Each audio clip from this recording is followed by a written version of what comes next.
على مر التاريخ بتتوالى الصراعات والحروب، وخلال الحروب دي كان كل طرف بيحاول يثبت أفضليته على الطرف التاني.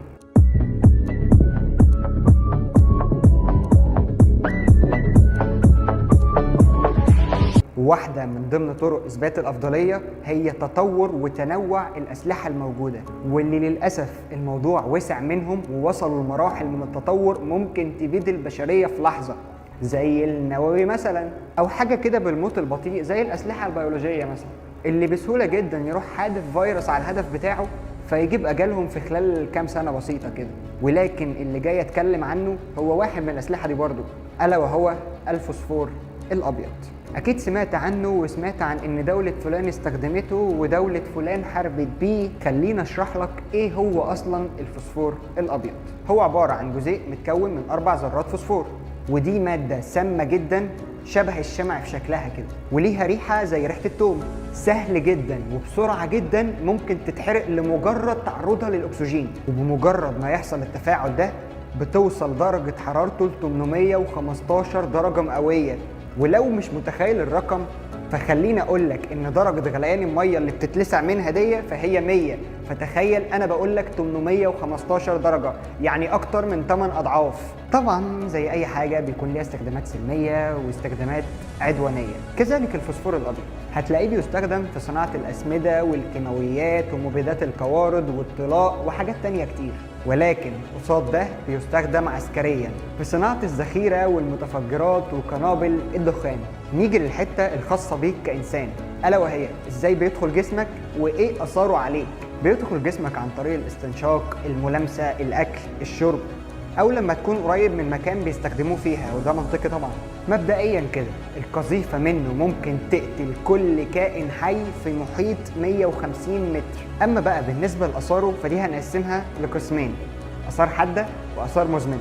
بالنسبه للحاده فدي بتظهر بسرعه جدا ومتقسمه ل3 مراحل.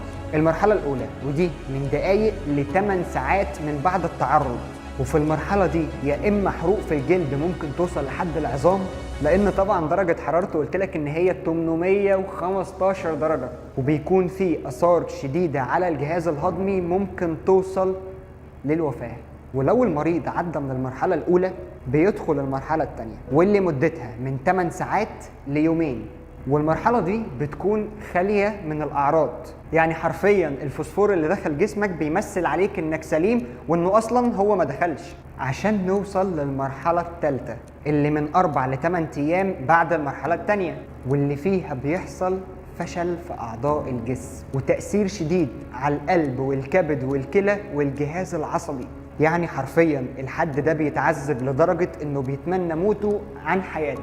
اما بقى بالنسبه للاثار المزمنه فهو ممكن يعمل اعاقه ايا كانت هي ايه، بيسبب فقر دم، ورم وتخريب في عظام الفك، ثقوب في الجيوب الانفيه. عشان كده لو تعرضت له او شفت حد تعرض له ايا كانت الطريقه ايه، ملامسه، اكل، شرب، لازم فورا يتعملوا الاسعافات الاوليه، واللي طبعا بتختلف على حسب طريقه التعرض. ونظرا لكل اللي سمعتوه ده اتقرر في اتفاقيه جنيف ان يتم حظر الفوسفور الابيض دوليا، ومع ذلك للاسف في دول كتير او ممكن ما تكونش دول ما التزمتش بده. وكل اللي اقدر اقوله ان استخدام الماده دي هو عمليه اجراميه، لان للاسف معظم الخسائر بتكون من مدنيين، وساعات ناس اتنزعت من قلوبها الرحمه بيكونوا قاصدين من البدايه انهم يستخدموه ضد المدنيين. ولكن تلخيصا لكل ذلك نسال الله ان يعطي العالم سلامه وينعم علينا برحمته ويحقق العدل لكل المظلومين. بس كده يا سيدي، ولو جديده والجديده، ولو قديمه ادي الابديت. وافتكر ان كرولوجي ناوي يخلي العلم في الاهالي.